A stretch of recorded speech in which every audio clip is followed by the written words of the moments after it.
Halo Sobat Setiawan, ketemu lagi dengan saya di sesi tanya jawab dari sosial media.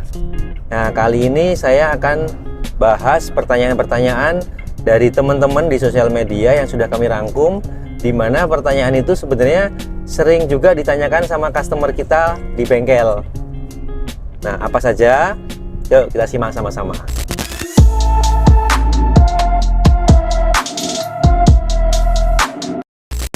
Dibantuin Mas Rudi. Oke, ada pertanyaan nih Pak Ko dari @leonelturnip 522.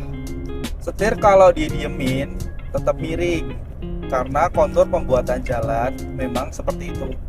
Lebih tinggi di tengah seperti atap rumah supaya air mengalir ke tepi jalan. Mungkin ini maksudnya korelasi dari setir miring dengan kemiringan sudut jalan. Kamu dijawab Pak Ko? Oke Mas, saya coba jawab ya. Jadi apakah setir itu harus miring ke kiri karena kondisi jalannya yang miring ke kiri? Itu nggak benar. Kalau setir miring ya di spuring. Yang pertama, kita nggak bisa nyalahin jalan. Jalan tuh miring, ini harus dilurusin gitu, nggak bisa. Karena emang udah ada standarnya. Dan kemiringan jalan tuh berbeda-beda. Ada yang miring banget, ada yang miringnya sedengan, ada yang nyaris rata. Nah itu kita nggak bisa prediksi juga. Artinya kemiringan setir waktu jalan itu ya ada toleransinya. Nggak bisa 100% lurus terus, itu nggak bisa. Tetap ada miringnya, tapi patternnya adalah setir itu lurus. Nah kalau semua kondisi jalan kok itu miring, ya kita nggak bisa nyalain jalan. Kita harus spuring.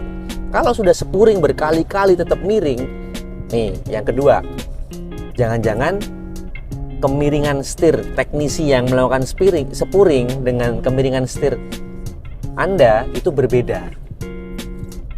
Itu harus disamain dulu. Artinya apa?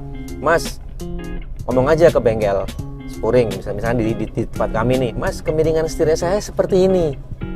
Oh, oke Pak, saya akan sesuaikan dengan habit kemiringan setir Bapak yang Bapak sukai gitu. Sehingga apa, teknisi akan nyetel kelurusan setir tuh di posisi itu, dan itu happy buat konsumen. Bisa jadi loh itu nggak match antara teknisi sama habit kemiringan setir yang Bapak punya. Nah kalau kondisi seperti itu, silahkan datang ke bengkel, ceritain dengan detail. Kalau misalkan belum beres juga, bisa mampir ke Setiawan Spuring gitu.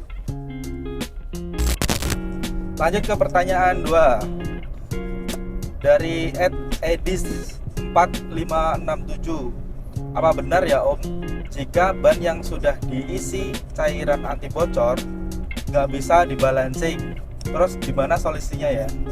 Nah ini banyak juga nih temuan di bengkel.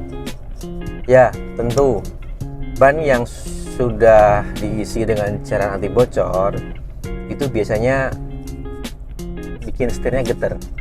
Nah banyak tuh konsumen yang datang ke bengkel, Mas keluar setir getar. Ketika kita balancing, mesin balance itu nggak bisa membuat ban itu balance. Artinya apa? Nilainya permintaannya nggak pernah nol, minta terus berpindah-pindah. Kita nempel timah di sini, kok berubah, kita tempel di tempat lain. Nah sehingga apa? Tidak bisa kita balancing. Solusinya gimana? Ya kita bersihin anti bocornya, nggak perlu kasih anti bocor, udah cukup ban sama nempel ke pelek, pentil yang bagus, udah itu pasti nggak akan ada gejala getar atau nggak bisa dibalancing. Kan gitu, kita mau balancing kan untuk keawatan ban sama untuk menghilangkan keluhan getar gitu kan. Nah kalau itunya bebannya dia kan cairan gitu kan, nempel berpindah-pindah, sehingga titik beratnya nggak di satu tempat. Jadi itu harus dibersihin, nggak proper dipakai. Oke. Dari @eldan4002, apakah bolt camber ukurannya sama untuk semua jenis kendaraan? Oh nggak dong, beda-beda. Bolt camber tuh ada yang paling kecil tuh ukuran 12, terus paling gede ukuran 17. Nah beda-beda. Ada mobil yang pakai 12, ada yang pakai 14, ada yang pakai 15, ada yang pakai 16, bahkan 17. Beda-beda, tergantung kondisi mobilnya apa merek mobilnya apa. Nah, jangan sampai salah, jangan sampai keliru. Mobil yang harusnya dipasang baut 14 dikasih 12. Kalau 12 dipasang 14 kan jelas gak masuk. Tapi kalau 14 kasih 12 itu bisa masuk. Tapi jangan, nggak boleh. Karena apa? Dia kocak nanti. Bahaya, justru bisa patah. Itu ya. Lanjut. Oke. Mas Rudi. Lanjut. Dari @gamal 39682. Kalau ban belakang makan dalam, apakah bisa di-sporing cambernya?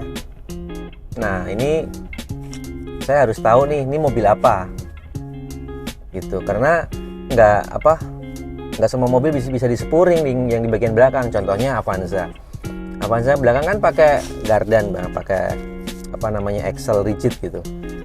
Kalau nilainya sporingnya yang mengakibatkan ban makan sebelah itu muncul, ya kita nggak bisa perbaiki dengan sporing. Tetapi kalau misalkan kita ngomongin masalah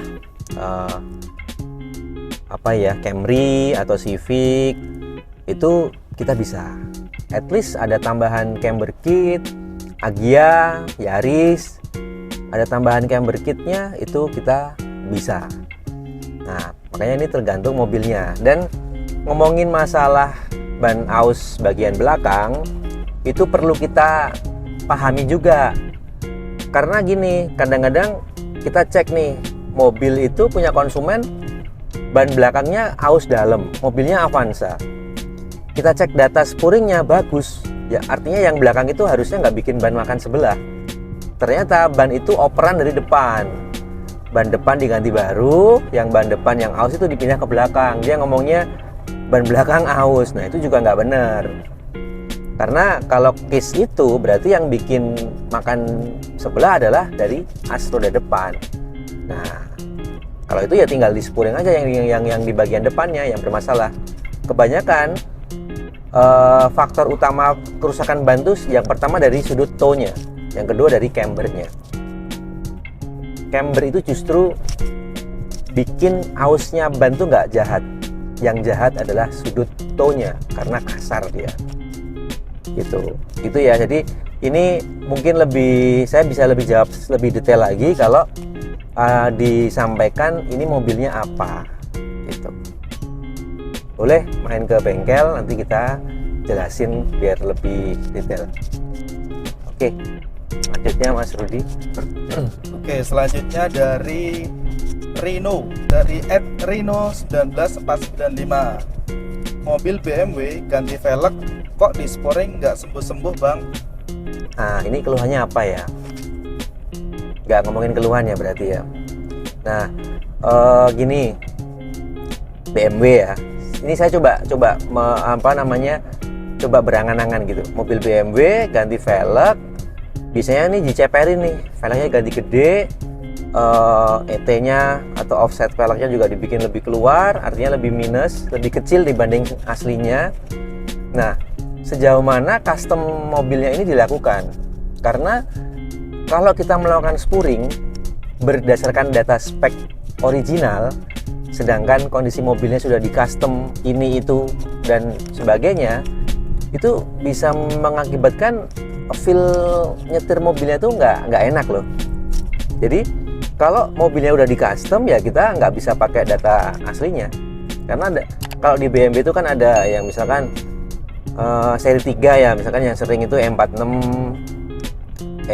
E36 gitu kan, itu ada spek original tuh ini ring 15 atau 16 atau 17, terus suspensionnya yang sudah di yang competition atau yang standar itu ada pilihannya tuh kalau secara original di data sporingnya. Nah, artinya BMW pun juga menyediakan beberapa spek untuk mobil keluarannya dia, karena BMW ada yang tipe M, ada yang tipe biasa, ada yang standar. Nah, ada yang macam-macam. Nah, ini sejauh mana custom yang dilakukan. Kalau misalkan cuma pelek nih sama suspensi, rata-rata kalau BMW itu dibikin peleknya lebih lebar karena untuk menjangkau looks yang lebih keren ya. Jadi lebih lebar. Nah, lebih lebar ini biasanya dia lebarnya bukan ke dalam tapi keluar sehingga apa fitmentnya lebih bagus. Nah, itu artinya ET velg atau offsetnya velg itu lebih kecil dibanding aslinya, sehingga yang paling kena dampak di sini adalah sudut toe-nya. Nah, kalau ini bukan individualnya tapi totalnya. Nah, makin kecil ET velg dari aslinya, untuk total toe-nya harus kita tambahin positif.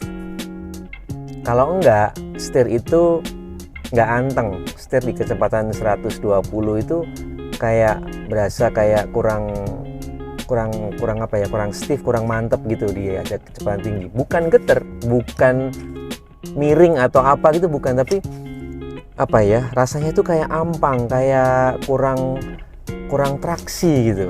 Nah, apakah itu yang dirasain?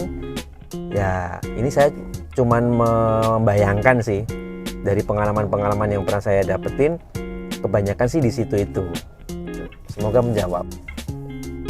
Oke, dari @LXZZ, kemarin beli ban siletan, baru jalan langsung meletus. Gimana tuh Min? Ban siletan, oh ban yang sudah dibatik ulang ya, dipakai meletus.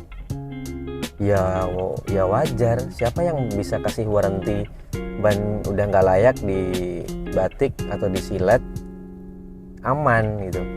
Nggak ada, ya wajar aja sih, nggak gimana-gimana. Memang ban siletan atau ban yang sudah dibatik ulang atau ada yang bilang kanisiran gitu ya, itu sebenarnya ban yang udah nggak layak pakai. Artinya apa? Threadnya itu sudah habis, tempat untuk buang airnya udah habis. Nah, biar kelihatan bagus, biar bisa dipakai lagi, banyak tuh dilakukan batik ulang sama pengrajin ban, terus dijual. Nah, kenapa nggak proper dipakai? Karena konstruksi dagingnya itu dikurangin, dibatik lagi. Jadi kalau di ban tuh ada yang namanya casingnya itu udah dikurangin ya, dengan tekanan yang ada ya bisa aja dia meletus. Ya wajar sih, makanya ganti ban yang bagus gitu, yang layak pakai gitu sih. Artinya ya ganti ban ya ban baru lah. Karena apa? Ban itu spare part yang habis terpakai. Artinya kita pakai mobil ya ada penggantian secara rutin kayak oli. Oli pun juga sama, jangan dikasih oli bekas. Oli yang harus baru. Ban pun juga sama, baru. Itu safety loh. Itu kalau di kendaraan itu rank A, itu bahaya. Jadi kita harus pakai bener-bener ban yang bagus. Gitu ya. Jangan pakai ban yang sudah dimodifikasi atau disilet ya, atau dibatik ulang lah. Jangan. Itu bahaya. Udah habis? Oke. Ada berapa tadi ya? 7 atau berapa ya? 6. Oh, 6 ya. Oke teman-teman, Sobat Setiawan, itu yang bisa kita bahas dalam kesempatan kali ini. Kalau ada yang belum jelas atau masih ada, kalau ini gimana mas, kalau gitu gimana mas, boleh komen lagi, nanti kita coba bahas lagi di sesi yang lain. Oke, thank you.